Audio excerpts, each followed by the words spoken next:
Okay, so let me share screen, और जहाँ भी दिक्कत हो तो तुरंत वहीं पर रोकना मेरे को, ठीक है? सच दैट कि मैं बीच पे ही डाउट्स वगैरह क्लियर करूँ। ऑल्सो मीनवाइल मैं शेयर करूँगा तुम लोग जो मैंने असाइनमेंट 2 में वो जो MIT वाली लिंक भेजी थी, ये वाला पेपर, इसको साइड वाइज खोल के रखो, ठीक है?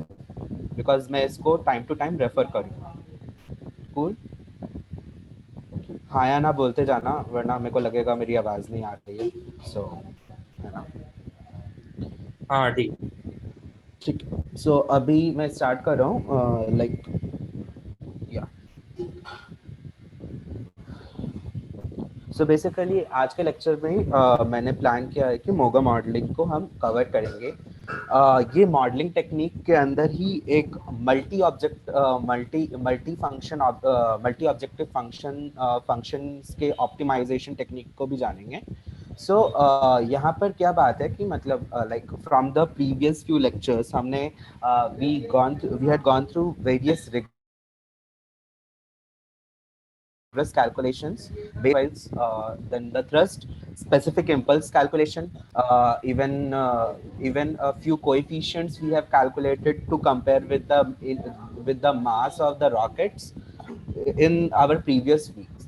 So in this week we are targeting to apply those all things in a particular optimization technique, in which we are having basically two objective functions. Firstly, increased payload mass, and secondly, the minimization cost. And name these two optimization functions as J1 and J2. The major target that we want to attain for any rocket, if we want to explore something or if we want to attain some targets, so we need two simultaneously criteria. And these days the space missions which are being planned, they are always planned in order to increase the maximum content that they could propagate from Earth or their location to the space. Secondly, the cost that is required to framework for the particular rocket, including its engine, fuel, oxidizer tanks, boosters, and any fuels, etc. So the cost should be very minimized. Like in previous missions you can compare with and like matlab, the model that we would develop, we would take data and data from any specific previous missions or any targeted missions which we are going to attain, what is the particular payload mass and what is the cost that they had invested. And we would calculate via our modeling techniques and optimization techniques ki what we are attaining as a payload mass and the cost via moga modeling. And we would compare the error differences that we are getting from their analysis, actual analysis, and from the theoretical modeling technique. Basically this optimization uses neural networks as one of the technicalities. If a person wants to be in so detailed and get maximum output, so he should know what is neural networks and how its programming is being done. But to be very constrained for our summer project, we don't have so much of time, so we will use MATLAB as our core technical software, or Python even, those who know. And we can continue our techniques that we would learn slowly in MATLAB or the Python. Okay. So till here, you are all clear with what is the logistics and all, like how we will proceed with, right? Okay. So I hope कि सबको समझ में आ रहा है. Now moving forward, the modeling design that we would consider is of the second type, and the first diagram that you can see in this left hand side of this diagram. It is for the single stage rocket.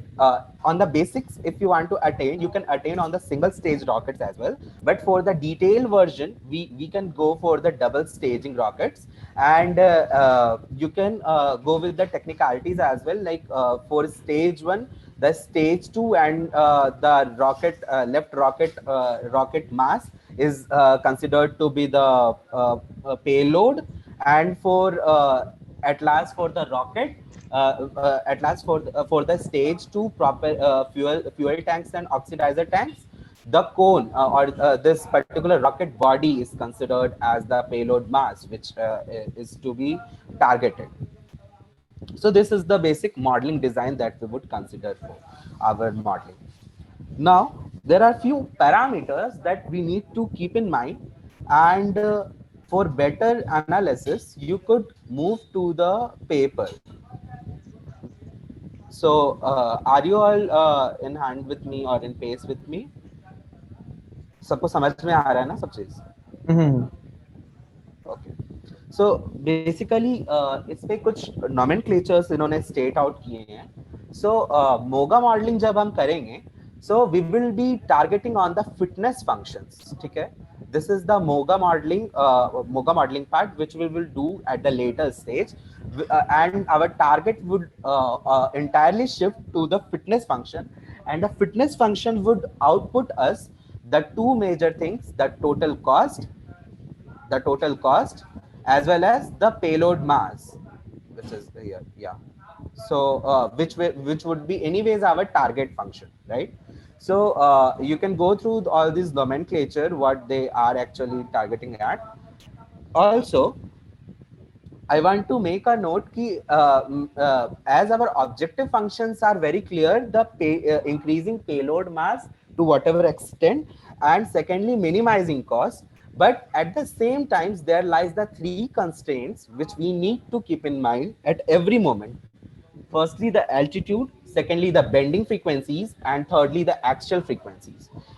These two frequencies I have explained to Nitin as well in day before yesterday lectures, but I will repeat one time more.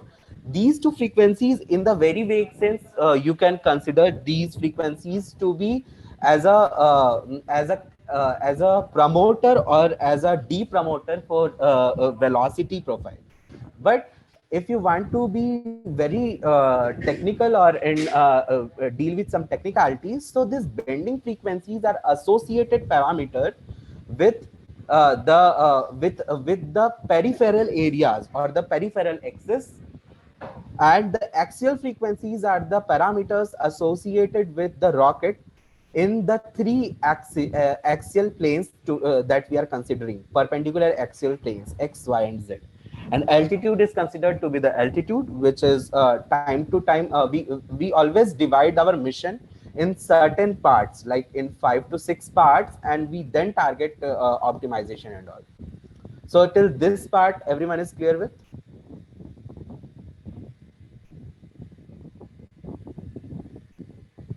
Hello, ये नहीं समझ में आया, मतलब क्या चीज ये axial frequencies और बेंडिंग फ्रीक्वेंसी. हाँ, एक्सियल फ्रीक्वेंसीज बेसिकली तीन ऑर्थोगोनल प्लेन्स होते हैं, राइट? थ्री ऑर्थोगोनल एक्सिस होती हैं तुम्हारे पास, X, Y and Z axis, if we are considering Cartesian coordinates. Okay, so उन एक्सिस उस मतलब ये पूरा एक, लेट्स सपोज एक स्पेस कंसीडर करो, एंड तुम्हारे रॉकेट की पर्टिकुलर स्टेट को वहां पर एक फिक्स कर दो, चाहे वो बेंटिंग पोजीशन में हो, चाहे वो किसी भी एसोसिएटेड पोजीशंस पे हो. ठीक है, सो क्या होगा कि वो जो तीन एक्सिस है, तीनों एक्सिस पे अपनी अपनी फ्रीक्वेंसीज एसोसिएटेड होंगी. लाइक एक्स एक्सिस पे X axial frequency, Y axis पे वाई एक्सियल फ्रीक्वेंसी, और जेड एक्सिस पे Z axial frequency. For the time being हम कंसीडर कर रहे हैं कार्टेशियन कोऑर्डिनेट्स. लेट्स सपोज हम कंसीडर की बात हो रही है, फ्रीक्वेंसीज ऑफ वाइब्रेशनल फ्रीक्वेंसीज की बात. तुम अगर तुम बहुत मॉलिक्यूलर लेवल पे अगर तुम चले जाते हो, तो हर एक चीज के पास अपनी एक फ्रीक्वेंसी होती है, राइट? जो छोटे छोटे मॉलिक्यूल्स होते हैं, translational frequency, the linear frequency, जो 3 डिग्रीज ऑफ फ्रीडम है, वो उनके पास हमेशा रहता है until unless कोई कंस्ट्रेंट हो. Then comes the rotational and then comes the vibrational. तो वाइब्रेशनल डिग्री ऑफ फ्रीडम को हम यहाँ दो अलग पार्ट्स में सब डिवाइड कर रहे हैं, एक्सियल फ्रीक्वेंसीज और बेंडिंग फ्रीक्वेंसीज, जो उन वाइब्रेशंस के लिए एसोसिएटेड है। ठीक है, सो अब उनमें से भी हम सब डिवीजन में इस तरह से किए हैं कि axial frequencies are associated with the X Y Z axis and bending frequencies are associated with the peripheral axis except x y and z axis। ठीक है, ये क्या मतलब पेरिफेरल एक्सिस क्या होती है? पेरिफेरल एक्सिस तुम्हारे पास इनफाइनाइट नंबर ऑफ एक्सिस होती हैं, right. Three major contributing orthogonal axis जो उसको तुम कंसिडर करके चलते हो एक मिनट के लिए, एक्स वाई एंड जेड, और जो हमारा नॉर्मल नॉर्मल डायरेक्शन है जैसा हम मानते हैं, वो जो फाई एक्सिस होता है जिसको तुम मतलब अगर तुम बेंडिंग फ्रीक्वेंसीज को समझना चाहते हो तो वो इस तरह से देखो, आर थीटा और फाई कोऑर्डिनेट्स होते हैं, तो उसमें वो जो फाई कोऑर्डिनेट सिस्टम होता है वो बेंडिंग फ्रीक्वेंसीज के एसोसिएटेड पार्ट है। ठीक है, नाउ रेफर टेबल 1, इसके टेबल 1 को एक बार रेफर करो।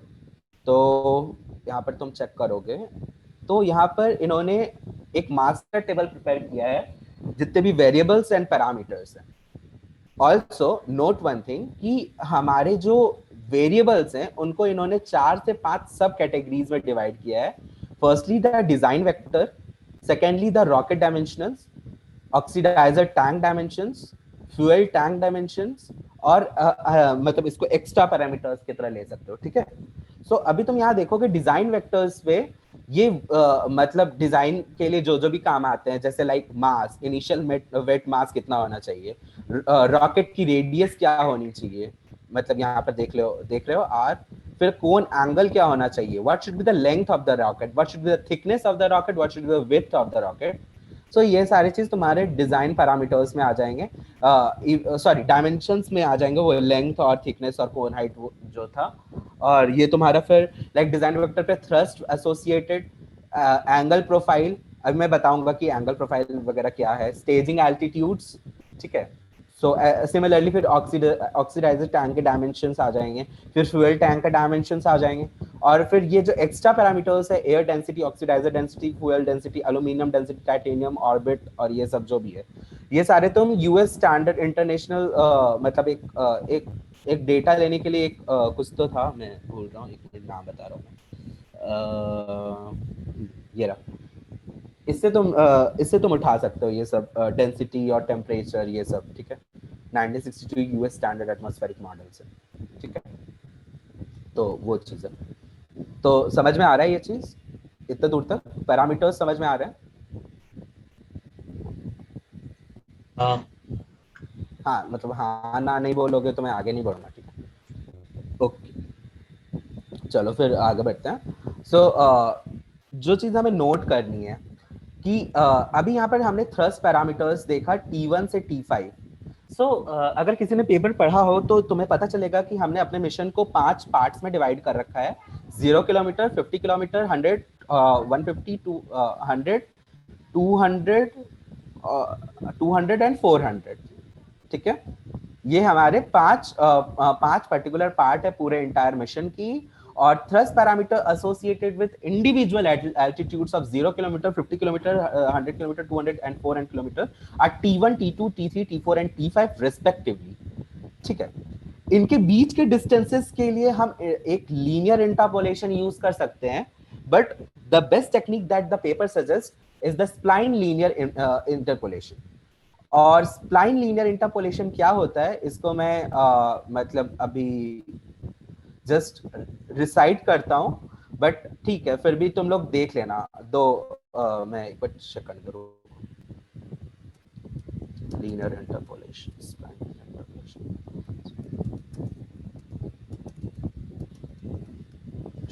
ठीक, सो मतलब स्प्लाइन लीनियर इंटरपोलेशन एक्चुअली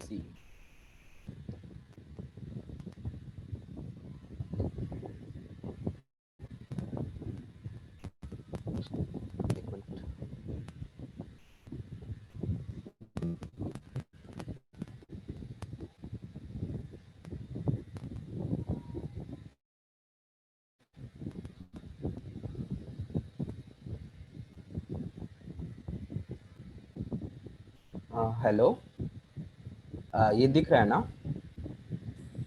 हाँ हाँ हाँ ये कर्व दिख रहा है तुम लोगों को? तो लेट सपोज ये कर्व पहले से बना हुआ नहीं है, ठीक है? जस्ट ये रेड डॉट्स हमारे पास प्रेजेंट थे, मेरे पास कुछ डेटा पॉइंट्स प्रेजेंट थे, ये फर्स्ट डेटा पॉइंट, ये second data point, third, fourth, fifth, six, seventh, eight, ठीक है? अब इन डेटा पॉइंट्स से फिट करके मुझे एक ऐसी कर्व चाहिए जो कि लीनियरली इंटरपोलेटेड हो, ताकि मुझे इंटरमीडिएट वैल्यूज पता चल जाए, ठीक है? Intermediate values. तो हम क्या करते हैं कि हम लेट सपोज ये इस दो पॉइंट को कंसीडर करेंगे, फर्स्ट टू पॉइंट्स को कंसीडर करेंगे। इनके बीच में अगर मेरे को एक लाइन बनाना होगा, उस लाइन की इक्वेशन क्या लिख सकते हो तुम? a1 प्लस b1x, इस टाइप की लाइन हो सकती है वो फर्स्ट लाइन जो इन दो को जोड़ेगी। सिमिलरली सेकंड लाइन की इक्वेशन हम लिख सकते हैं a2 plus b2x। Similarly third line की a3 plus b3x, fourth line की a4 plus b4x।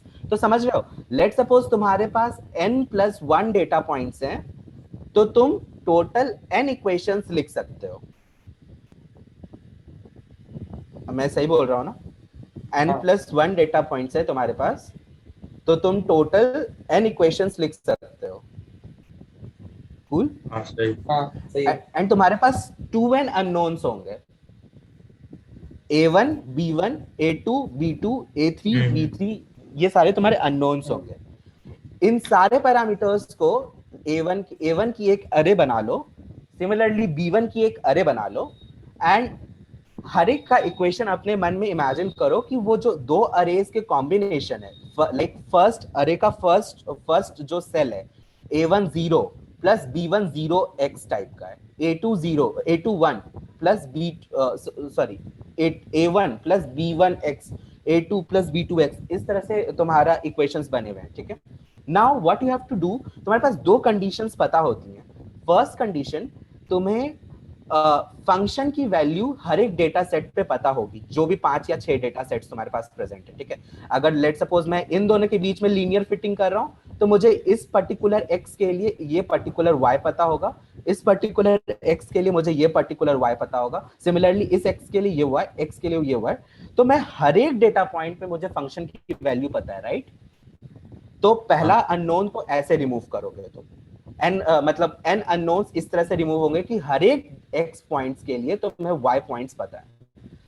Now next N unknowns तुम ऐसे फिट करोगे कि पहला जो लाइन है और दूसरी जो स्प्लाइन है, ये वाला पॉइंट देखोगे तुम कॉमन है, राइट?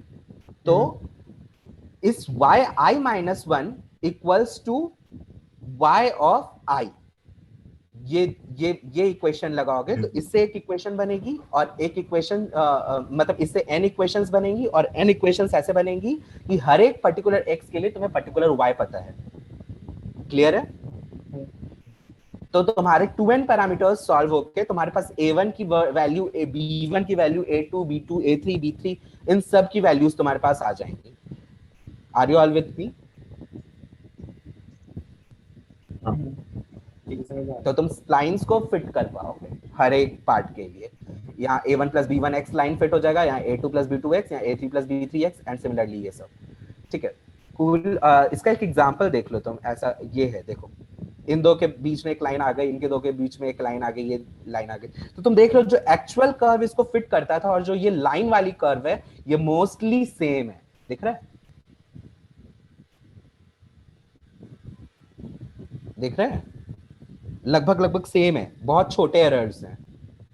हाँ ठीक है? सो इस तरह से हम फिट करते हैं। ओके, तो this is the technique that we will use while, पता नहीं क्या था, सॉरी, हाँ ये रहा, थ्रस्ट पैरामीटर्स को, मतलब उन 0 किलोमीटर्स, 50 किलोमीटर, 100 किलोमीटर, 200 किलोमीटर और 400 किलोमीटर के बीच में इंटरपोलेशन के लिए हम स्प्लाइन लीनियर इंटरपोलेशन यूज करेंगे।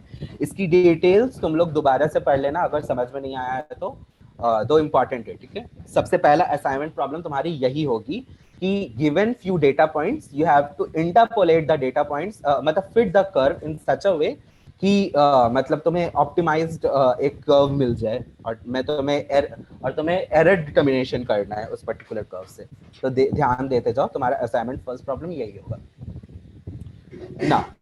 Coming to the turning angles, ये दो अल्फा 1 और अल्फा 2 एक पैरामीटर इन्होंने मेंशन किया है CA1 एंड CA2 नाम से, ये भी one of the design variable है, and these two parameters are defined in such a way कि अल्फा 1 वो एंगल है, एंगल नहीं है वो, मतलब अल्फा 1 वो एल्टीट्यूड है किलोमीटर्स में जहां पर से टर्निंग स्टार्ट हो गई है, जहां से टर्निंग स्टार्ट हो गई, मतलब समझ रहे हो, पहले रॉकेट लॉन्च करेगा तो वर्टिकल फेज में होगा, राइट, वर्टिकल लॉन्च करता है, देन एक पर्टिकुलर किलोमीटर्स पे जाके वो टर्न करता है, तो जहां से भी टर्निंग स्टार्ट हो जाती है उसको हम बोलते हैं अल्फा 1। सेकेंडली जहां टर्निंग कंप्लीट हो जाती है उसको हम बोलते हैं अल्फा 2 किलोमीटर्स, ठीक है। So at the intermediate level alpha 1 plus alpha 2 kilometres type की चीजें बनती हैं, मतलब अल्फा 1 भी एक एंगल है, अल्फा 2 एक एंगल है, जैसे यहाँ पर इसने कुछ दे रखा है, मतलब जैसे देख, मतलब दो एंगल प्रोफाइल है बट इसको किलोमीटर्स में मेंशन करते हैं, अल्फा 1 को 100 किलोमीटर्स और अल्फा 2 के लिए 200 किलोमीटर्स के लिए इन्होंने ये दो प्लॉट्स बना के रेडी किए। मैं बताऊंगा कि ये दो प्लॉट्स कैसे आए हैं, तो अभी रुको, उस पर बात नहीं करते हैं। एंगल प्रोफाइल के लिए इन्होंने ये डिनोशन तैयार किया है, एंगल कुछ भी हो जाए ये चीज फिट सेटिस्फाई करेगा। अगर मैं दो पर्टिकुलर अल्फा 1 एंड अल्फा 2 के लिए बात कर रहा हूँ, तो let suppose alpha 1 is the angle, मतलब अल्फा 1 वैसा एंगल है जहां से टर्निंग स्टार्ट हुई, अल्फा 2 वैसा एंगल है जहां मतलब अल्फा 1 में मतलब अल्फा 1 में ऐड करोगे और मतलब एडिशनल एल्टीट्यूड जहां पर टर्न कंप्लीट हो जाएगा। तो एंगल को इस तरह से डिफाइन किया है कि अल्फा जब अल्फा 1 से छोटा हो तो एंगल जो है वो 0 है, अल्फा 2 से बड़ा हो तो अल्फा 1 प्लस अल्फा 2 से बड़ा हो तो π/2 है, एंड अल्फा 1 से मतलब अल्फा 1 और अल्फा 2 के बीच में हो तो ये वाला इक्वेशन सेटिस्फाई। तो ध्यान से देखो, ये जो इक्वेशन लिखी हुई है एट द वेरी एंड, ये सारे चीजों को सेटिस्फाई करेगी। लेट्स इस सपोज इक्वेशन में ए क्या है? हाँ, A इज द एंगल, मतलब एंगल नहीं है, मतलब तुम समझ रहे हो ना, alpha 1 alpha 2, let suppose alpha 1 तुम्हारा 100 किलोमीटर्स है, ठीक है, तो A is the any range, वो लेट हाइट सपोज है, ठीक 0 है। किलोमीटर्स, 1 किलोमीटर्स, 2 किलोमीटर्स, 3 किलोमीटर्स, ऐसे करके, समझ रहे हो। तो अब लेट सपोज A तुम्हारा अल्फा 1 ही होता तो ये तो तुम्हारा क्या आ जाता, ये वाला पर्टिकुलर पार्ट तुम्हारा 0 हो जाता, तो 1 माइनस 1 0 आता, ठीक है। और वही अगर तुम देख लो अल्फा 1 प्लस अल्फा 2 होता है ये चीज, तो ये तुम्हारा क्या हो जाता, -1, तो 2 इंटू π/4 दैट इज π/2, 90 डिग्रीज हो जाता है। तो समझ रहे हो ये चीज, ये वाला पार्ट समझ में आया क्या? हाँ। हाँ भाई, मतलब नहीं बोलोगे तो मैं आगे नहीं बढ़ूंगा, ठीक है, ध्यान रखना। चलो ठीक है, तो ये वाला चीज हो गया। मैं ये चीज किसी दो अल्फाज के लिए बता रहा हूँ, ऐसे करके तुम हर एक अल्फाज के लिए प्लॉट कर सकते हो, समझ रहे हो ना। अल्फा 1 और अल्फा 2 के लिए ये चीज स्टार्ट कर लो, अल्फा 2 से अल्फा 3 के लिए कुछ और कर लो, अल्फा 3 से अल्फा 4 के लिए कुछ और कर लो। तुम ऐसा भी सोच सकते हो कि लेट सपोज अल्फा 1 यहाँ पर देखो, जैसे ये जो अल्फा 1 है ना, लेट सपोज ये 0 किलोमीटर्स है, ठीक है, जहां इनिशियल बेंडिंग चालू हो गई, और अल्फा 2 इज लाइक 50 किलोमीटर्स जहां पर 20 डिग्री बेंडिंग हो जाती है, कंप्लीट 20 डिग्री।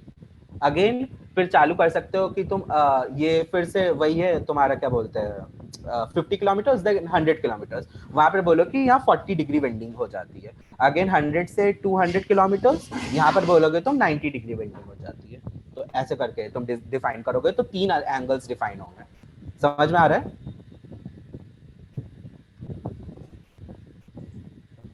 नहीं आ रहा है तो वो भी बोलो, मतलब मैं रिपीट करूंगा वो चीज।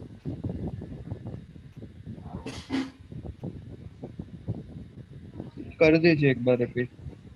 हाँ, ये वाला तुम्हें समझ में आया किसी दो एंगल्स, दो अल्फाज के लिए, ये वाला इक्वेशन? हाँ हाँ। ठीक है।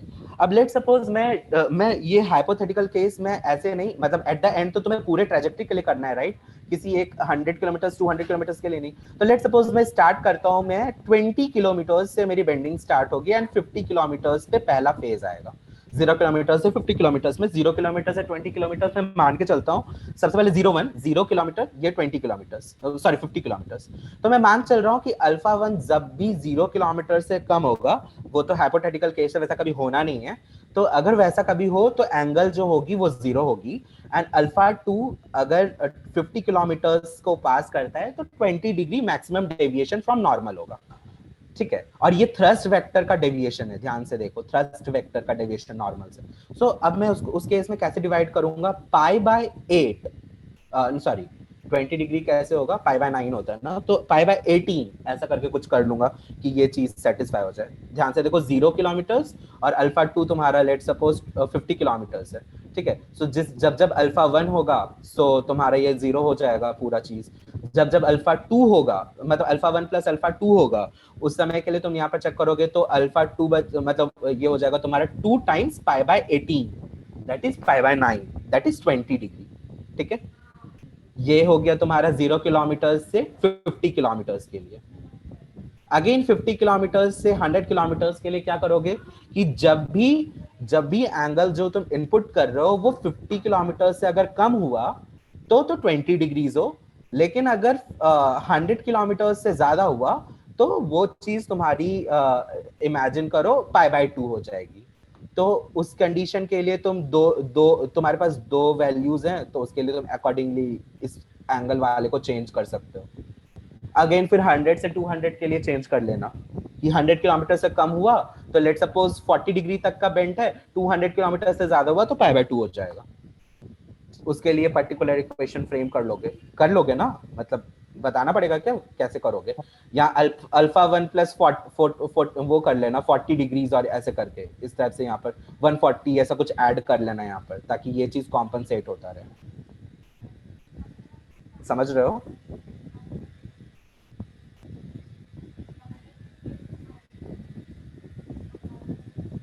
बताओ। हाँ हाँ मतलब समझ में आ रहा है? मैं लिटरली एमटीएच 102 की तरह या 101 की तरह तो जान हाँ ही रहा समझ गया। ये आसान सा चीज है। मैं मतलब इसको अगर मैं सबसे बेसिक तरीके से अगर तुम्हें सबसे बेसिक एंगल निकालने के लिए बोलता हूँ, तुम कैसे निकालते? ऐसे निकालते ना कि 0 किलोमीटर्स पे लेट सपोज 0 डिग्री बेंड होता है, 50 किलोमीटर्स पे 20 डिग्री बेंड होता है। तो लेट सपोज मुझे इसका वो निकालना है, तो तुम बोलते कि लीनियर फिटिंग था, तो तेरे को दो पॉइंट्स पता है, दो कोऑर्डिनेट्स पता है, तो लीनियर फिटिंग नहीं निकाल सकता y minus y1 equals to mx minus x1 type से।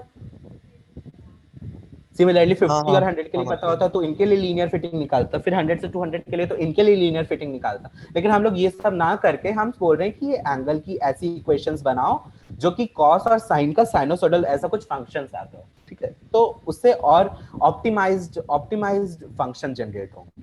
Okay okay.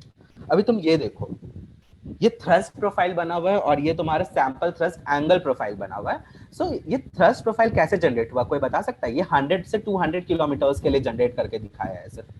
तो 100 किलोमीटर्स पे लेट सपोज उसने बोला 12 इंटू 10 की पावर 6 ऐसा कुछ न्यूटन था thrust, and for the 200 kilometres let suppose 2 into 10 की पावर 6 न्यूटन थ्रस्ट था, ठीक है। और उससे भी कम था, ठीक है। तो बस इसको फिट करने के लिए इन्होंने क्या किया कि स्प्लाइन लिया ना, ध्यान से देखो 0 से 100, 100 से 200 और 200 से 400 में 3 स्प्लाइंस फिट की है इन्होंने, 3 स्प्लाइंस, वो भी लीनियर वाली। दो डेटा पॉइंट पता है, दो डेटा पॉइंट पता है, दो डेटा पॉइंट पता है, तो a1 plus b1x, a2 plus b2x और a3 प्लस b3x, ठीक है। नाउ तुम्हें इस पोजीशन पे पता है, इस पोजीशन पे पता है थ्रस्ट, इस पोजीशन पे पता है थ्रस्ट और इस पोजीशन पे थ्रस्ट पता है, ठीक है। तो हर एक पॉइंट पहला मतलब n इक्वेशंस आ गए। दूसरे n इक्वेशंस कैसे आएंगे कि इस कर्व और इस कर्व का मर्जर पॉइंट ये होता है, इस कर्व और इस कर्व का मर्जर पॉइंट ये होता है। तो इससे तुम्हारे नेक्स्ट n इक्वेशंस आ जाएंगे और तुम्हारे सॉल्व हो जाएंगे सारे पैरामीटर्स। समझ रहे हो? सो ऐसा है। सिमिलरली ये थ्रस्ट एंगल प्रोफाइल्स के लिए ये तो बहुत सिंपल है। यहाँ ए का डेविएशन देखा गया है एंगल के साथ, ठीक है। ये तो तुम निकाल लोगे, कर्व जनरेट कर लोगे, मैटलैब पे तो बहुत आसान से हो जाएगा, ठीक है। लेकिन ध्यान रखना ये 100 और 200 के लिए सिर्फ इस तरह से ही लिया है, 100 और 200 के लिए। अगर अपन करेंगे तो ऐसा नहीं करेंगे, अपन हर जगह चेंज करेंगे। लाइक 100 से 200 के लिए इसकी एंगल की डेफिनेशन कुछ और होगी, 200 से 300 के लिए एंगल की डेफिनेशन कुछ और होगी, 300 से 400 के लिए एंगल की डेफिनेशन कुछ और होगी, ठीक है। तो ये ध्यान रखोगे। तो ये चीज है। तो फर्स्ट असाइनमेंट तुम्हारा यही होगा, यही चीज जनरेट करने के लिए, सैंपल थ्रस्ट प्रोफाइल और sample thrust angle profile. Now coming on to the next condition, graph visualisation. तो ये चीज तो आपने कर लिया, 100 किलोमीटर और 200 किलोमीटर अल्फाज अगर हैं तो हमने ग्राफ विजुअलाइज किया, ठीक है ना। एन स्क्वायर डायग्राम क्या होता है और उसको रीड कैसे करते हैं, ये भी इंपॉर्टेंट बात है। तो ये जो एन स्क्वायर डायग्राम है ना, ये वाला एन स्क्वायर डायग्राम, इसमें एक मतलब 1 2 3 4 5 6, इन्होंने 6 सब सिस्टम्स में पूरे क्वेश्चन को बांट रखा है। ओके, पहला एरोडायनेमिक्स, दूसरा ट्रेजेक्टरी, तीसरा प्रोपल्शन, चौथा स्ट्रक्चर, पांचवा सिस्टम और छठा कॉस्ट, ठीक है। सो एरोडायनेमिक्स के लिए तुम्हें थीटा सी एंड ये जो रेडियस है तुम्हारी, ये जो निकाला था यहाँ पर कोन एंगल, ये जो कोन एंगल है और ये तुम्हारा जो ये रेडियस है, वो एरोडायनेमिक्स से पता चल जाएगा। सिमिलरली ट्रैजेक्टरी से तुम मतलब ये सारे इनपुट पैरामीटर्स होंगे, मतलब यहाँ पर तुम देखो, यहाँ पर लिखा भी हुआ है उन्होंने कि डिजाइन वेक्टर इज मतलब the design vector is output by the input box and distributed to the necessary subsystems. The aerodynamic system calculate the cone length, और कोन लेंथ कैसे निकालते हैं, बायोज्योमेट्री से उन्होंने कैलकुलेट कर रखा है। Calculates the estimate of coefficient of drag, drag coefficient के लिए ये इक्वेशन यूज की है। और ये थीटा सी जान रहे हो ना क्या है, कोन एंगल है, कोन एंगल रेफर करूं तो ये रहा है ना, ये तो हमारा तो कोएफिशिएंट ऑफ ड्रैग की इक्वेशन ये रही। और मतलब तुम्हें हमेशा यही यूज करना है अनटिल एंड अनलेस की प्रीलिमिनरी इफेक्ट तुम मैक नंबर का ले रहे हो। और मैक नंबर क्या होता है, कोई बता सकता है? Speed of sound. साउंड का कितना मैटर? आई गेस नहीं, स्पीड ऑफ साउंड नहीं, थोड़ा सा I mean Number ratio of of times- speed by speed Number of of times speed of sound. हाँ, मतलब सॉर्ट ऑफ ऐसा बोलो, या फिर it is a dimensionless quantity and basically relative quantity है। मतलब पर्टिकुलर पोजीशन पे जो स्पीड है रॉकेट की to the speed of sound at particular मतलब मीडिया, उस पर्टिकुलर मीडिया के लिए, ठीक है। ये है Mach number. Until unless Mach number की डेविएशन काफी हाई हो, हम ये वाला ड्रैग कोएफिशिएंट मॉडल यूज कर सकते हैं। एंड तुम्हें अगर पता हो ड्रैग कोएफिशिएंट कहाँ पर काम आता है, तो बता सकता है ड्रैग कोएफिशिएंट कहाँ पर काम आएगा, मतलब क्यों निकाल रहे हैं हम। तुम ध्यान से देखो, ये CD है ना, मतलब तुम ये सारी चीज यहाँ इनपुट पैरामीटर्स की तरह काम करेंगे, ये सारे पार्ट। फिर यहाँ पर ये सारे पार्ट प्रोपेलेंट सिस्टम के इनपुट पैरामीटर्स होंगे, ये सारे पार्ट स्ट्रक्चर के लिए इनपुट पैरामीटर्स होंगे, ये सारे सिस्टम के लिए इनपुट पैरामीटर्स, और ये सारे कॉस्ट के लिए होंगे। तो बताओ, ये ट्रैजेक्टरी में CD कहीं आया था तुम्हारे पास, कोएफिशिएंट ऑफ ड्रैग असाइनमेंट 2 का प्रॉब्लम में? मैंने उसमें डिटेल्ड एक्सप्लेनेशन दिया था I guess. Drag force calculate करने में। एग्जैक्टली, ड्रैग फोर्स कैलकुलेट करने में काम आएगा। C half into CD into area into rho into velocity का स्क्वायर, ठीक है। एटमॉस्फेरिक डेंसिटी कहाँ से लोगे अब?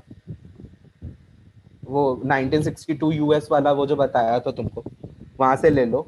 वहां पर एक डेविएशन होता है, या फिर यहाँ पर से भी तुम ले सकते हो, यहाँ डेविएशन मैंने स्टेट कर ही दी थी।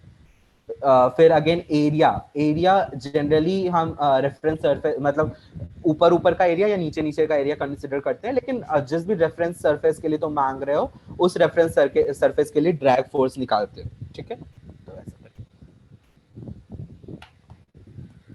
तो ये वाला पार्ट हो जाता है, ठीक है। तो ये वाला वेरिएशन यूज करोगे कोएफिशिएंट ऑफ ड्रैग के लिए, ध्यान रखना। अगेन ट्रेजेक्टरी सबसिस्टम्स को जब तुम सॉल्व करते हो, तुम्हारे पास ये 4 से 5 इक्वेशंस आती हैं, and we are gonna use shooting method to solve these particular ODEs। नाम सुन लो ध्यान से, शूटिंग मेथड है, ठीक है। गूगल पे सर्च कर लो शूटिंग मेथड क्या होता है, एंड मैं अभी ओवरव्यू एक बार एक्सप्लेन कर दूंगा कि शूटिंग मेथड कैसे तुम सॉल्व करते हो, मतलब शूटिंग मेथड से कैसे सॉल्व करते हो। बेसिकली 5th और 6th इक्वेशन और 7th और 8th इक्वेशन को एक बार क्लब कर दो, तो तुम्हारे पास इक्वेशन जो बन के रेडी होगी वो ये बनेगी। लेट्स सपोज ये कुछ समय के लिए मैं बोल रहा हूँ K1 R² टाइप का, K1 और फंक्शन ऑफ R है, ठीक है। ये मैं बोल K1 is a function of R, ठीक है, ये पूरा चीज। तो मैं d2R/dt2 plus K1 function of R equals to 0, ये टाइप की इक्वेशन बन जाएगी। ये इक्वेशन 6 ध्यान से देखो तो d2R/dt2 plus k1 a function of r equals to 0। समझ में आ रहा है कैसे?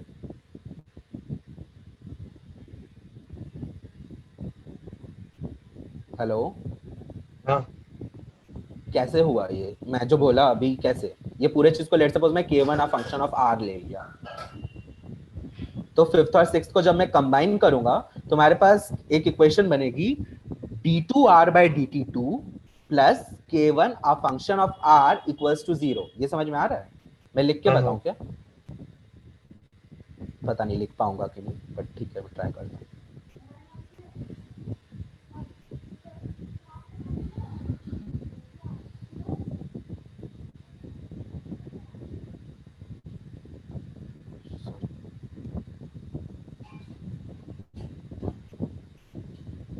इक्वल्स टू या फिर प्लस के फंक्शन ऑफ इक्वल्स टू 0। ये समझ में आ रहा है ये इक्वेशन जब मैंने लिखी?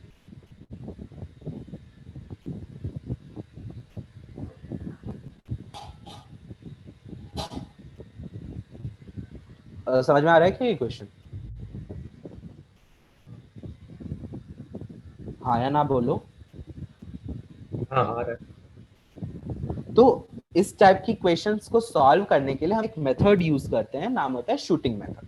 और शूटिंग मेथड में इम्प्लिसिटली दो ओडीज बनती हैं, और उन ओडीज को सॉल्व करने के लिए हम रांझे कुत्ता मेथड या फिर और भी मतलब मेथड्स होते हैं वो यूज करते हैं। बट रांझे कुत्ता मेथड इज अ मेथड जो मतलब हाईएस्ट प्रिसीजन देता है and with the least error. ठीक है, तो अब तुम देखो ध्यान से, मैं इस पर्टिकुलर इक्वेशन को दो टर्म में तोड़ सकता हूँ।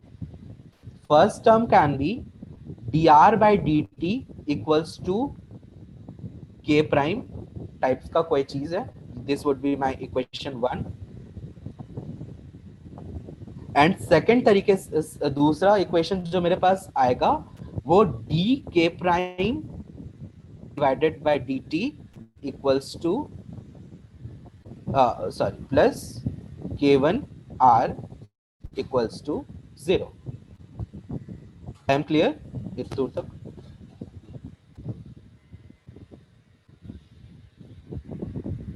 बताओ। दूसरी वाली हेलो, इक्वेशन कैसे आई? दूसरी वाली इक्वेशन ध्यान से देखो, ये वाला पोर्शन को यहाँ पर इंसर्ट मार दो, क्या आएगा? अच्छा ये ठीक है। बन जाएगी नहीं? Hmm, d by dt of dr by dt plus k1 r equals to 0। So ये हाँ तुम्हारे पास ठीक। दो इक्वेशंस बन गई। अब इन दो इक्वेशंस को बस इतना ही काम था शूटिंग मेथड का, अब ज्यादा इसमें काम नहीं है। इन दो इक्वेशन को सॉल्व करने के लिए हम रैंजे कुत्ता, फोर्थ डिग्री मेथड या फिर सेकंड ऑर्डर मेथड, ऐसे ऐसे मेथड्स यूज करते हैं। ठीक है, और वो मेथड्स क्या होते हैं वो चीजों के लिए तुम पढ़ लेना, बट अभी मैं बोलूंगा कि अभी तुम्हारे लेवल पे हम रैंजे कुत्ता मेथड तक नहीं जाते हैं और सिंपल ओडी सॉल्वर से हम इसे सॉल्व करेंगे। और अगर तुम मैटलैब पे सॉल्व करते हो तो तुम्हारे पास OD45 नाम से एक फंक्शन होता है, उसको एक्सप्लोर करना, वो एक टूल है, उससे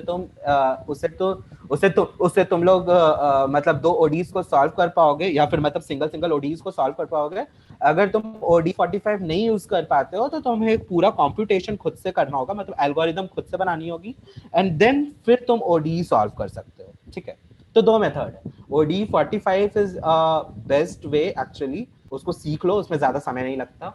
और दूसरा मेथड ये है कि तुम्हें एल्गोरिदम खुद से डेवलप करने पड़ेंगे सॉल्व करने के लिए, एंड काफी सारे एल्गोरिदम होते हैं, forward difference, central difference, backward difference, ऐसे ऐसे करके मेथड्स होते हैं। ठीक है, इन सारे मेथड से यूज कर सकते हो। आरके मेथड अभी यूज नहीं करेंगे, आरके मेथड इज रेंज कुत्ता वाला, तो वो वाला मेथड अभी यूज नहीं करेंगे क्योंकि तो वो तुम्हें समझ में नहीं आएगा। वो बाद में तुम लोग अगर तुम कभी लेट सपोज ESO 208 कोई कर रहा हो तो वो सब वो देख लेंगे बाद में, और तब फिर उस समय अप्रिशिएट कर पाएंगे वो सारी चीजें।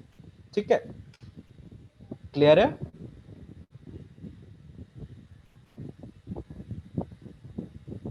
हाँ क्लियर है क्या? So this would be your third part of assignment, और ये तुम्हें सॉल्व करना होगा।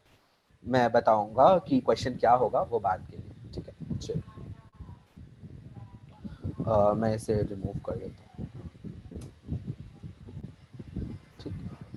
नाउ ट्रेजेक्टरी सबसिस्टम के लिए मैंने दो चीजें बताई थी तुम्हें, पहला स्टेट वेक्टर, दूसरा तुम्हारा कंट्रोल वेक्टर। सो सबसे पहले स्टेट वेक्टर तुम्हारे रेडियस वेक्टर को ले लो, वेलोसिटी रेडियल वेलोसिटी को ले लो, लॉन्गिट्यूड ले लो, ओमेगा ले लो, omega is the angular velocity, and mass ले लो, ठीक है। सॉरी मतलब ओमेगा नहीं, ओमेगा, हाँ ओमेगा, ओमेगा, ये सारे तुम्हारे स्टेट वेक्टर्स हो जाएंगे।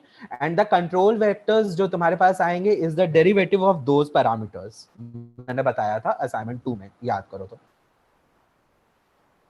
ये रहे स्टेट वेरिएबल्स, डेरिवेटिव होते हैं इनके। Are you getting my point?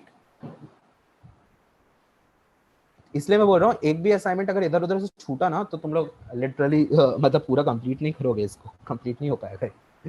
ये चीज है। अगेन ये सारे पैरामीटर्स कैसे लिखे गए हैं इसको एक बार चेक कर लेना तुम लोग। फोर्स, सिंपल फोर्स बैलेंस है, ज्यादा कुछ नहीं है। और यहाँ पर नितिन ने कल एक मिस्टेक बताया था, वो भी नोट कर लेना इक्वेशन नंबर 6 में। नाउ 5 और 6 को क्लब करके शूटिंग मेथड से सॉल्व कर, मतलब शूटिंग मेथड एंड कोई एक ओडी सॉल्वर से सॉल्व कर सकते हो। 7th और 8 को सिमिलरली क्लब कर लेना, और 9th is the individual equation जिसको तुम्हें सॉल्व करना पड़ेगा। ध्यान से देखो, हर एक के ब्रैकेट्स में वो चीजें लिखी हुई हैं जो जिसका वो पैरामीटर है। जैसे ड्रैग फोर्स की अगर एक समय के लिए अपन बात करें तो drag force radius vector r, velocity का कोएफिशिएंट ऑफ मतलब ये कोन एंगल, और वो जो ये डायमेंशन होता है क्या बोलते हैं ये, इसका पैरामीटर होगा। कोई बता सकता है क्यों होगा वो इस चीज का, ये रेडियस का पैरामीटर क्यों होगा? ये क्यों हो रहा है? मतलब आई गेस आसान है, बट ठीक है, मेरे को तो फर्स्ट मोमेंट पे नहीं समझ में आया था ये क्यों हुआ। एरिया एक्सपोज जितना हो रहा है एग्जैक्टली, मूव करते हाँ एग्जैक्ट, वो एरिया पैरामीटर्स में एनकाउंटर करेगा ये आर, ठीक है। तो यही है, नॉर्मल फोर्स बैलेंस है, लिटरली तुम चेक करोगे नॉर्मल फोर्स बैलेंस है ये सारी चीजें, फोर्स बैलेंस और नॉर्मल सर्कुलर मोशन के इक्वेशंस, ठीक है। तो ये वाला पोर्शन कंप्लीट होता है।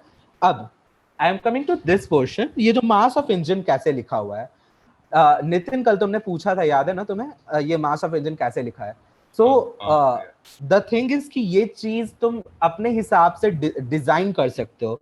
This is the particular formula और this is the particular definition जो कि उन्होंने अडॉप्ट किया है। उन्होंने अडॉप्ट किया है mass of engine divided by the mass of the space shuttle equals to maximum torque divided by space shuttle ने जो टॉर्क एक्सपीरियंस किया, ठीक है। ये एक स्केलिंग टेक्निक है जो कि उन्होंने यूज किया है। तुम लोग अगर ध्यान से सोच पाओ तो मैंने असाइनमेंट 1 में एक प्रॉब्लम दिया था कि जैसे जैसे फ्यूल एक्सपोज हो जाता है और उसके इंजन को हम हटाते हैं तो अज्यूम कि इंजन का mass is 10% of the fuel. याद आ रहा है? इंजन का mass is 10% of the fuel का मास। मैंने एक चीज तो लिखा था, किसी को याद हो तो, प्रॉब्लम्स जब मैंने वहां पर बनाई थी तो मैंने ये लिखा था कि इंजन का मास जब भी कंसीडर करना 10% ऑफ द फ्यूल का मास कंसीडर करना। चेक करो असाइनमेंट 1, चेक करो, खोलो। हाँ था। हाँ वही। तो मैंने वैसे डिफाइन किया, इन्होंने इस तरीके से डिफाइन किया, तो तुम लोग मतलब कोई भी तरीके से डिफाइन कर सकते हो, ठीक है। देयर इज नो इश्यू कि मतलब पर्टिकुलर डेफिनेशन क्या होता है, कोई इश्यू नहीं है। तो अगर तुम इस पेपर के थ्रू अगर जाना चाहते हो तो तुम ये स्केलिंग टेक्निक यूज कर लो जो इन्होंने यूज किया है, ठीक है। ऑल्दो की डेफिनेशन चेंज हो सकता है। But Tmax and TSS both are similar. Tmax इस इंजन के से एसोसिएटेड, और TSS तुम्हें ऑलरेडी पैरामीटर ऐसा है जो तुम्हें पता होगा, स्पेस शटल के मास वगैरह तुम्हें पता होंगी ये चीज, ठीक है। Here we are considering space shuttle as a rocket, right? Then I हाँ did not मतलब वो understand उन्होंने the एक पर्टिकुलर difference. सिस्टम को एक कंसिडर किया है एंड उसके अकॉर्डिंग मतलब उसके अकॉर्डिंग रेशियो लिया, ठीक है। No.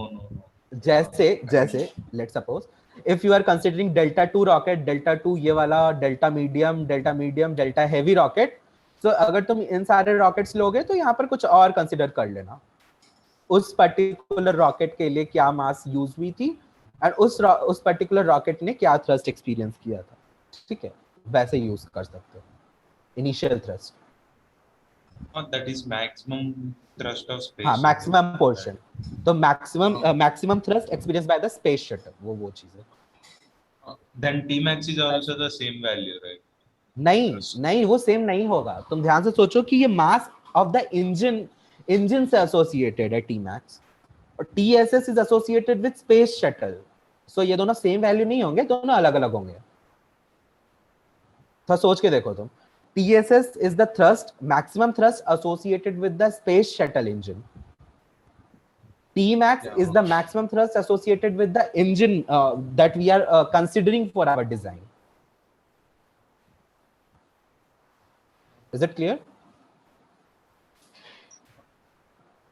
I Nitin? mean, I did not get this one. Tmax is हाँ मैं provided बता by रहा हूँ। which engine? हाँ रुको, Tmax equals to तुम्हारा specific impulse of the engine multiplied by weight of the propellant for that particular time, mp into g. Okay, thrust experienced by the space shuttle is the maximum thrust which the space shuttle engine experienced, equals to क्या हो जाएगा, specific impulse of the space shuttle multiplied by the weight of the propellant times the space shuttle, multiplied by the weight of the propellant inserted in the space shuttle. तो दोनों जगह propellant same नहीं है obviously, दोनों की specific impulse same नहीं होंगी obviously, तो दोनों अलग अलग क्वांटिटी है। It's clear? Yeah, okay. मतलब तुम नहीं समझ पा रहे हो? Okay, let me write It's it. clear in some other way. But let me write it, समझ में आ जाएगा। So ये दिख रहा है ना तुम्हें मेरी कर्सर, मैं लिख रहा हूँ। तो Tmax उस पेपर के लिए is specific impulse multiplied by sorry, खराब कर दिया, मतलब समझ लो, आई डोंट नो। हाँ ठीक है,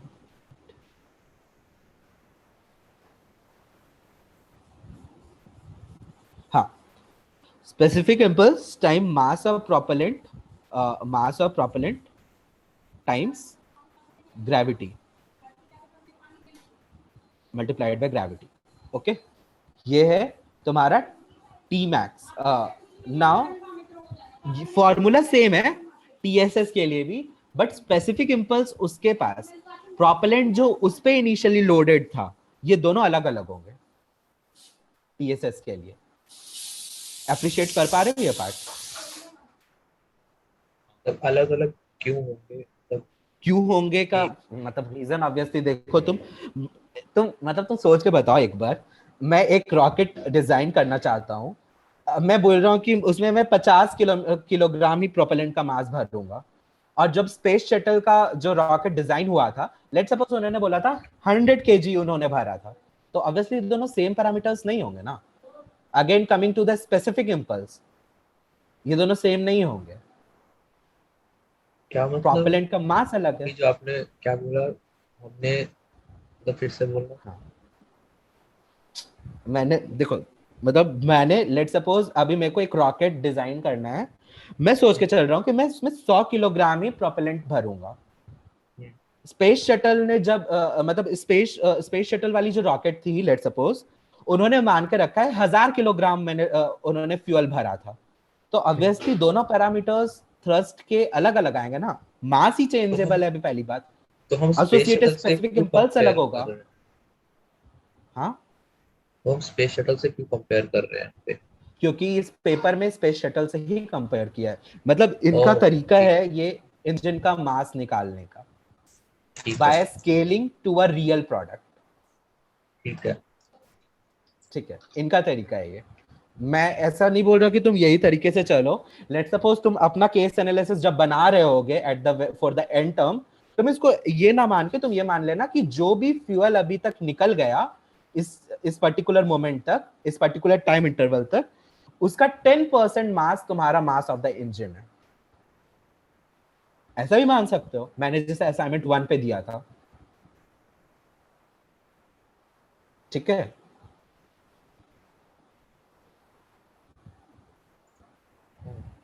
बोलो हाँ या ना। हाँ सही है। हाँ मतलब ये समझ में आ रहा है मेरे को, वही समझना है, वरना पता चला समझ में ही नहीं आया कुछ, पूरा कंप्लीट हो गया। इतना दूर तक समझ में आया क्या लोगों को?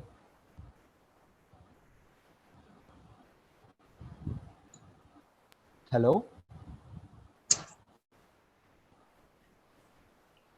पार्थ,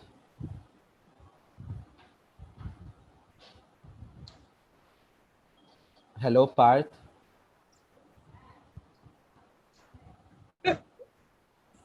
हो गया वैसा। हेलो ओजसी, आ रहा है। ओके।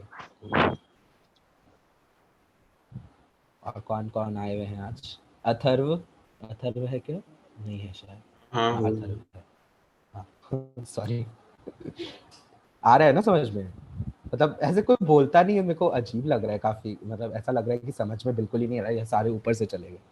नहीं आ रहा है।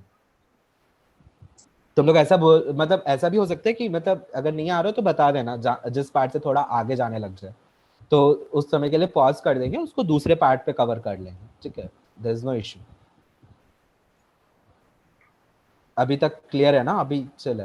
अनन्या हाँ हाँ हाँ हाँ। आ रहा है ना? हाँ। अरे अभी मुझे हाँ ऐसा ये था कि इसमें इसके अकॉर्डिंग इन्होंने स्पेस शटल का से कंपेयर किया है, तो अलग हाँ अलग से करेंगे तो हाँ, इनका अलग अलग अलग के अलग लिए नहीं है। अलग अलग करोगे ऑब्वियसली। Let suppose okay. अगर तुम्हें डेल्टा टू रॉकेट के लिए करना है तो तुम डेल्टा टू के मास वगैरह से कंपेयर करो, डेल्टा मीडियम जी। के लिए करना है तो डेल्टा मीडियम वगैरह के लिए कर लो। मतलब देखो ये तुम्हारा कोई स्टैंडर्ड नहीं है स्पेस शटल, ठीक है? तुम्हें, तुम किसी से भी स्केल अप करोगे तुम्हारी इंजन की मास अकॉर्डिंगली स्केल्ड हो जाएंगी, ठीक है? जस्ट स्केलिंग पैरामीटर है बस ये पर्टिकुलर रेशियो, और कुछ नहीं है, ठीक है? हाँ। ओके। और ठीक है, एनीवेज मैं 5 से 6 सेट का असाइनमेंट बनाऊंगा, तो सभी के सेट्स रैंडमाइज्ड होंगे, तो उसमें अगर नहीं करोगे तो ऑब्वियसली फिर पता चल जाएगा मुझे कि झूठ बोल रहे थे या वो कर रहे थे, ठीक है? चलो ये हो गया। Now coming towards structure subsystem. अच्छा, जिस समय भी तुम लोगों को थोड़ा ऑफ लगने लग जाए या फिर थोड़ा हाई होने लग जाए तो तुम बोल देना कि मेरे को मतलब अब रोक दो, अब नहीं समझ में आ रहा मेरे को, ठीक है? Now coming towards the structure subsystem, यहाँ के पैरामीटर्स देखो तो क्या क्या चाहिए? कोएफिशिएंट ऑफ ड्रैग चाहिए होगा, मैक्सिमम वेलोसिटी क्यू मैक्स, मतलब फाइनल मास, फिर ऑक्सीडाइजर का मास, इंजन का मास तुमने इधर ही ऑब्टेन कर लिया, ठीक है? ध्यान से देखो कि इस स्ट्रक्चर सबसिस्टम से हम लोग क्या क्या निकाल रहे हैं। तो स्ट्रक्चर सबसिस्टम से हम लोग बेसिकली प्रोपेलेंट के साइजेस, फिर रॉकेट लेंथ, स्ट्रक्चरल थिकनेस, और क्यू मैक्स वगैरह ये सब डिटरमाइन कर पाएंगे। क्यू मैक्स का फॉर्मूला कोई बता पाएगा? पढ़ाया था मुबशिर ने, मेरे को याद है। Maximum Q pressure, maximum Q value, dynamic pressure जिसको बोलते हैं।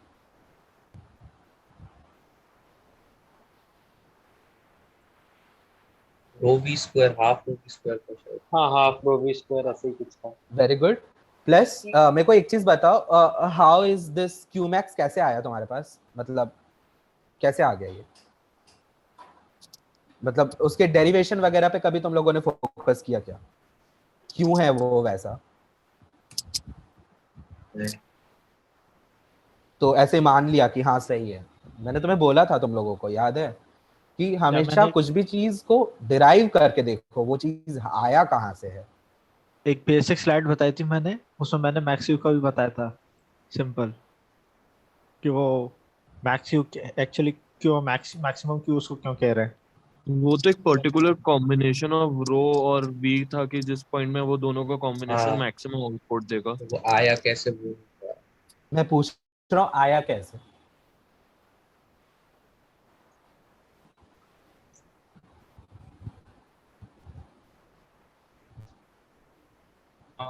Due to air drag is in opposite to the thrust, right? So it's like pressing the rocket. Thrust is pressing नहीं topward and Nitin, air drag is I am pressing asking backward. I am asking about the derivation for that particular Q max. कभी उसको consider किया कि वो कैसे आया? मतलब तुम्हें मतलब पता है, I know, but how it actually come, मतलब वो कभी कैलकुलेशन करके देखा उस चीज का? वो बर्नौली ए, इक्वेशन देखो, नहीं, कोई बर्नौली टर्नौली नहीं है. अरे देखो एक हिंट ऐसा है है, क्या कि जो एयर मैक्सिमा एयर कैसे एयर फाइंड करते हो, मैक्सिमा कैसे फाइंड करते हो? मैथ्स तो अभी एमटी 101 तो किया ना, मैथ्स मैक्सिमा कैसे निकालते हो? या अगर तुम्हें मैक्सिमा मिनिमा निकालना है तो कैसे निकालते हो वो पॉइंट? डिफरेंशिएट करके स्लोप 0 नहीं मतलब प्रूफ कैसे करते हो उसको कि वो मैक्सिमा आ रहा है या नहीं? डबल डेरिवेटिव लेते हैं, फिर उसमें साइन देख लेते हैं, उससे पता चलता है कि क्या मैक्सिमा क्या मिनिमा. हाँ नहीं, लेकिन एमटी 101 में ये तो नहीं किया होगा, कोई थ्योरम तो होगी उसको बताने के लिए.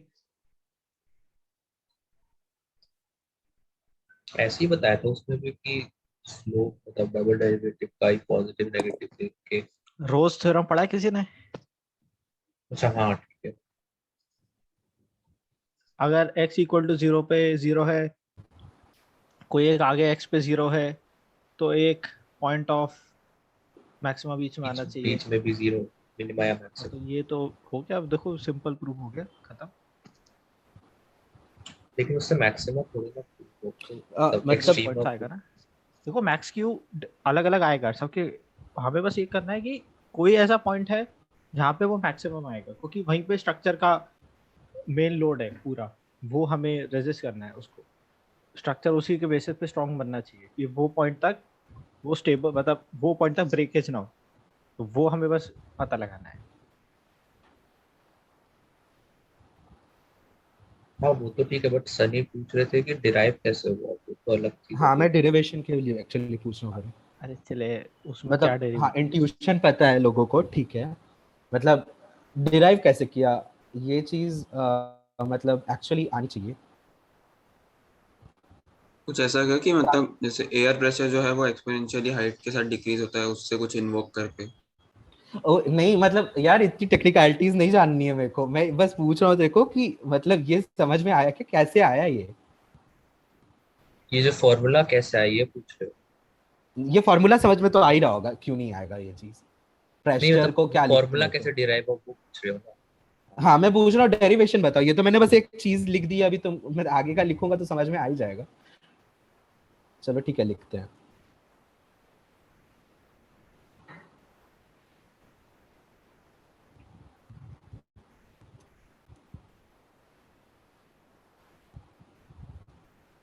यहाँ से डिराइव हुआ है वो चीज, और ध्यान से देखो इससे बहुत अच्छे अच्छे कंक्लूजन निकलती है. मतलब इसीलिए मैं बोलता हूँ कि कभी भी डेरिवेशन करोगे ना तो हमें चीजें अच्छे से पता चलेगी. मतलब दो स्लाइड्स वगैरह पे कुछ ज्यादा मैं लिख नहीं पा रहा हूँ, ठीक है, कुछ समझ में आ रही होगी चीज.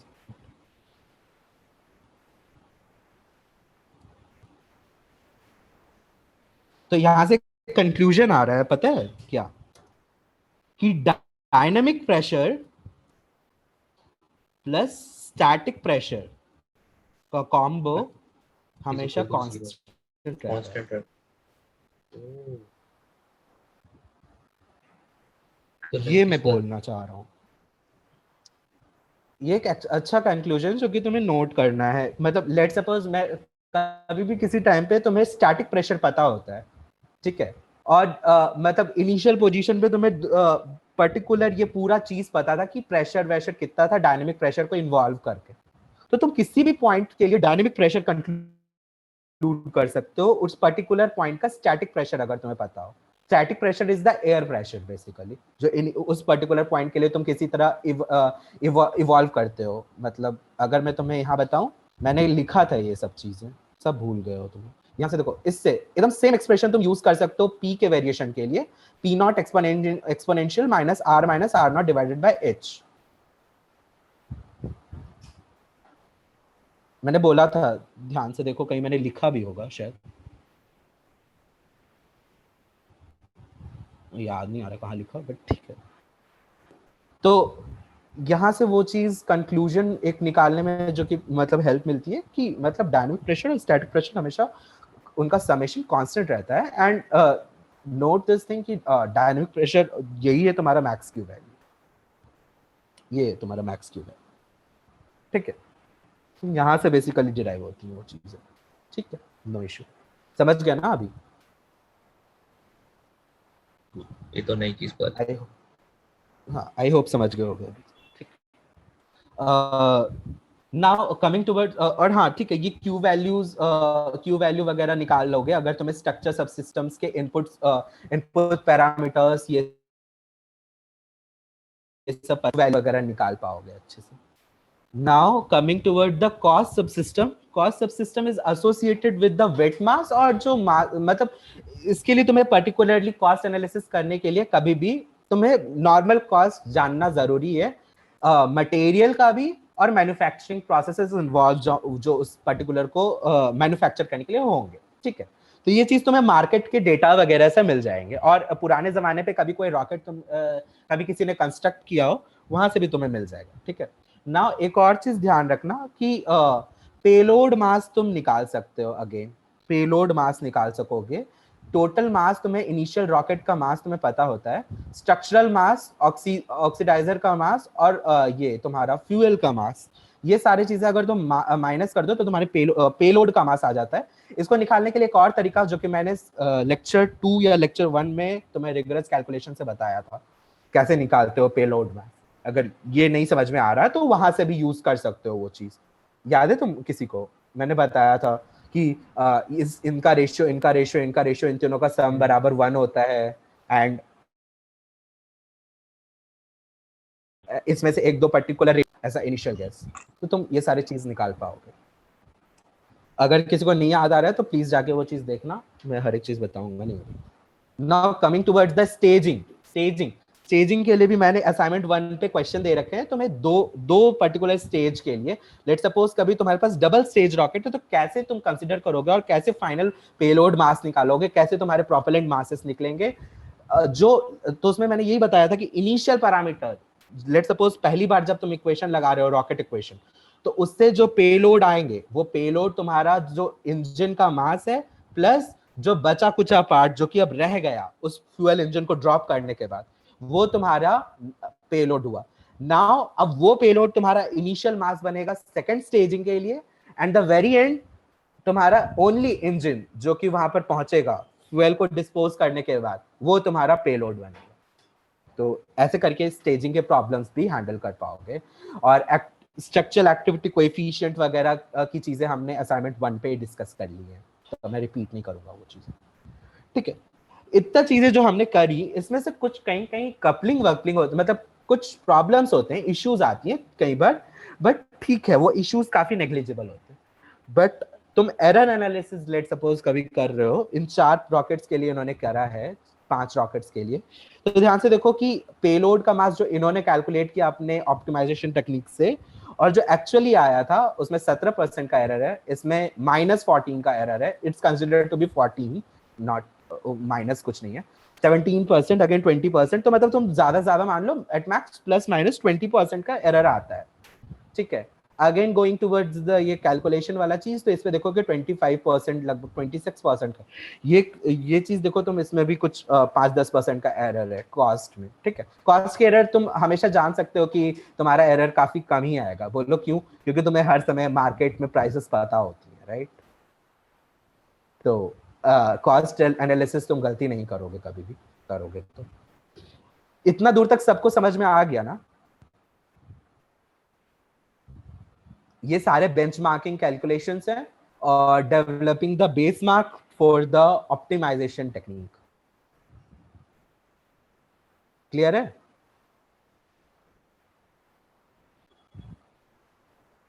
आवाज नहीं आ रही क्या मेरी? आ रही है, सही है। तो ओके, यहां तक कंप्लीट हुआ। अभी आगे अपन चलते हैं ऑप्टिमाइजेशन मेथड पे। सो एक मिनट देखो, मैं स्लाइड में और कुछ बच गया था क्या कवर करना? ये सब तो कर दिया मैंने, trajectory subsystem OD solver. Yes, ये वाला लिंक खोल लो तुम लोग। सॉरी,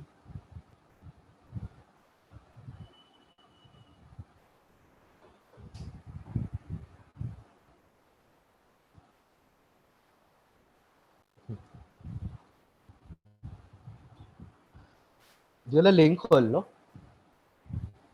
अभी जो मैं ऑप्टिमाइजेशन बताऊंगा वो इन ये मतलब ये इसमें उसके लिए अच्छे से डिटेल लिखा हुआ है। आइस इस लो से टाइप का मेथड है। थर्ड पैराग्राफ पे आना, मतलब थर्ड पॉइंट पे आ जाओ, थर्ड पॉइंट पे आ जाओ।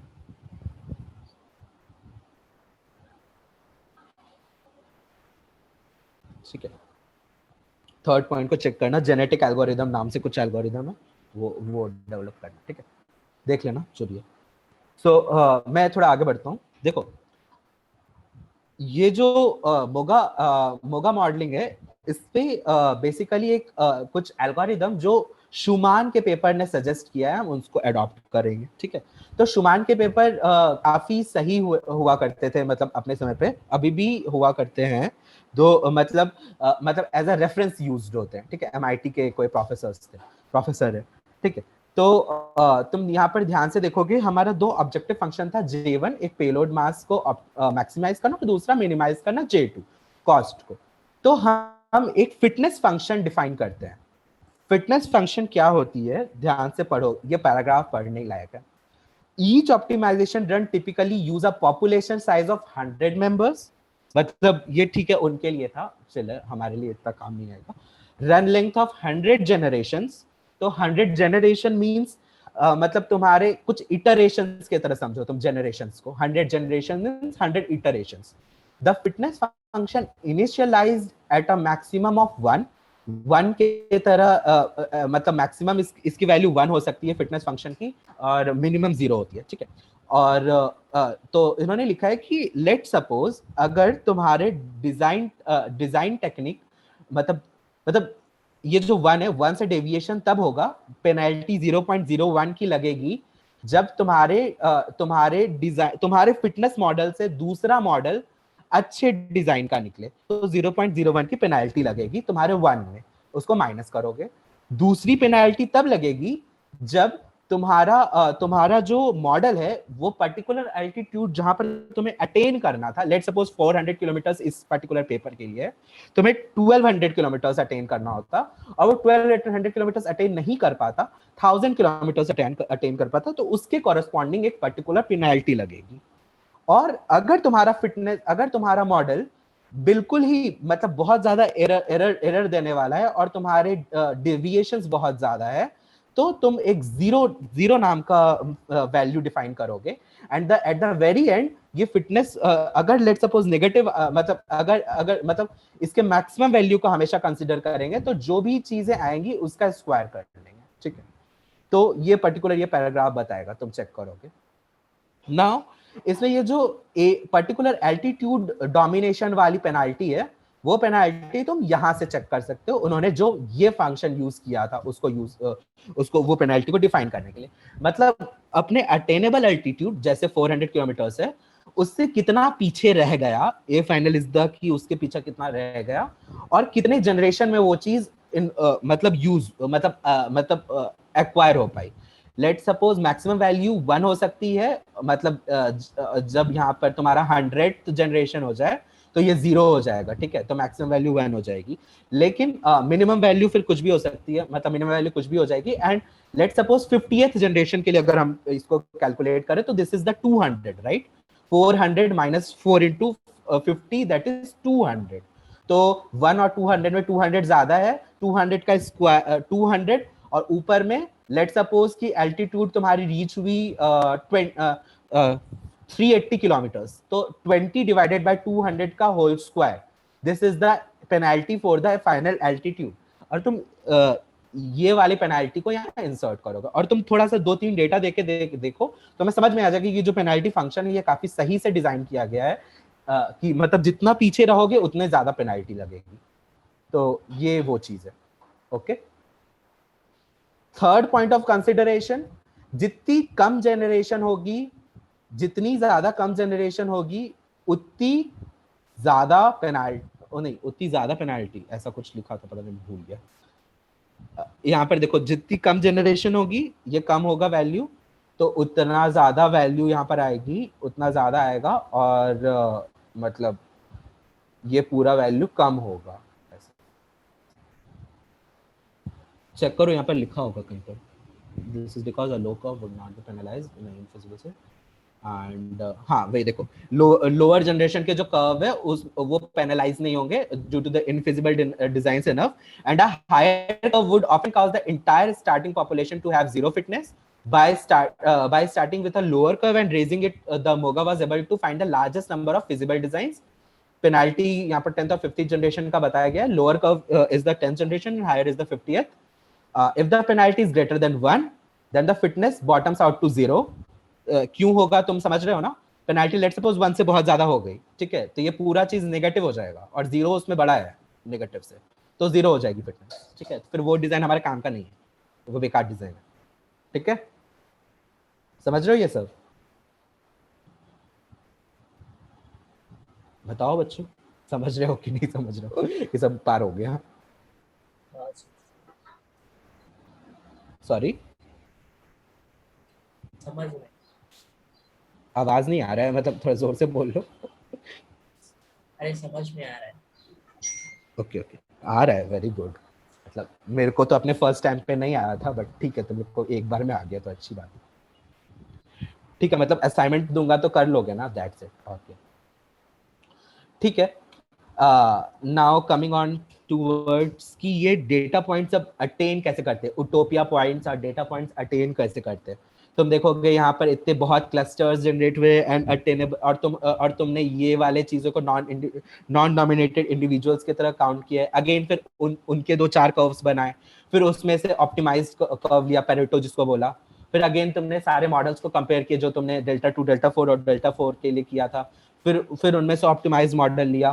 फिर वो मतलब वही, फिर अगेन उसके एंकर पॉइंट्स वगैरह तुमने निकाले, लेस डोमिनेटेड पॉइंट्स और medium dominated points, utopia points, ऐसे करके तुम्हारे रिजल्ट्स आए. ठीक है, जो भी आया, अभी मेरे को पता नहीं, जो भी आया. ठीक है, तुम यहाँ पर एक चीज जो कि मैं नोट करवाना चाहता हूँ, ये देखो, thrust profile for the best design.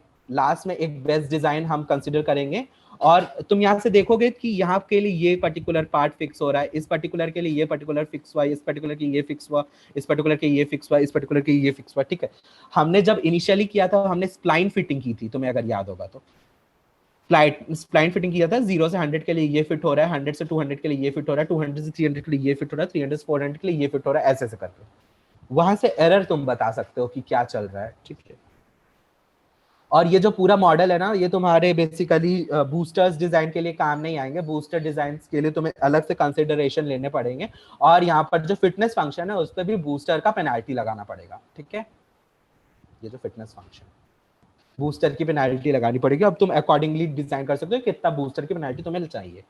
कि ज्यादा बूस्टर का कंट्रीब्यूशन हो तो तू ऐसा ही मान सकता है कि 50% पेनाल्टी तो बूस्टर के कंट्रीब्यूशन पे ही आ जाएगी.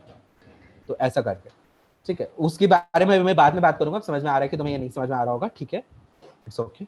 इसको हम चेक क्लास में किससे करेंगे, सेंसिटिविटी एनालिसिस से. सेंसिटिविटी एनालिसिस हमें मतलब कॉस्ट वेरिएबल्स के लिए और पेलोड मास के लिए, दोनों के लिए लगाएंगे. और एट द एंड हम देखेंगे कि हमारा सेंसिटिविटी एनालिसिस काफी वेरिएबल आ रहा है या फिर नॉर्मलाइज्ड आ रहा है. अगर नॉर्मलाइज्ड आ रहा है तो हमारा जो कंक्लूजन होगा वो भी कंक्रीट होगा.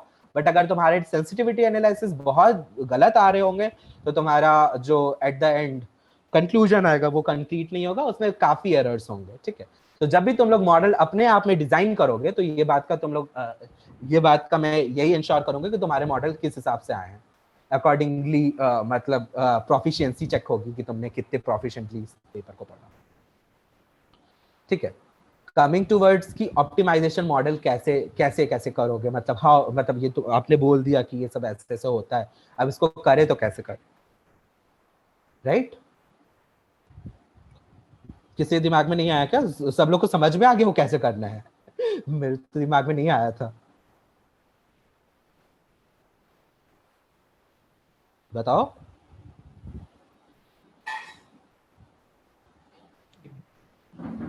बोलोगे? मतलब हाँ या ना बोलो तो ही पता चलेगा ना क्या करना है.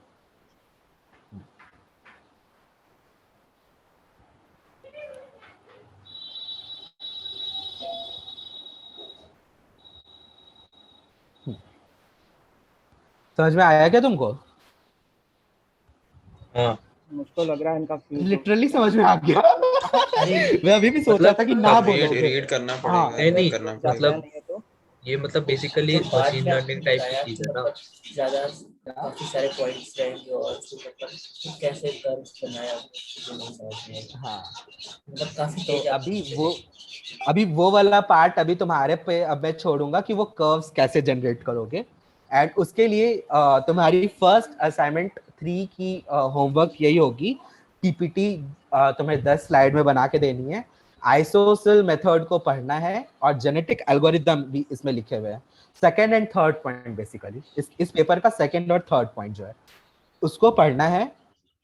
और तुम्हें 10 पेजेस की पीपीटी बनानी है स्टेटिंग कि इनिशियल स्टार्ट कहां से हुआ, what is the particular algorithm, और फाइनल आउटपुट कैसे तुम जनरेट करोगे। ध्यान दो वर्ड कैसे जनरेट करोगे, ऐसा नहीं कि ये होता है आउटपुट, कैसे जनरेट करोगे। तो वहां पर तुम देखोगे छोटे मोटे फ्लो चार्ट्स बने हुए होंगे, उन फ्लो चार्ट्स को समझने का कोशिश करना, ठीक है। और ये हम नेक्स्ट मीटिंग पे ये चीज डिस्कस करेंगे और तुम्हारे नेक्स्ट असाइनमेंट ड्यू होगा नेक्स्ट मीटिंग पे। और मैं आज गूगल फॉर्म की वो लिंक डाल दूंगा, तो तुम्हारे पास बेसिकली 2 दिन का समय होगा जिस पे तुम ये वाला प्रेजेंटेशन वाला पार्ट करोगे, 10 स्लाइड्स। ओके है ना इतना तो?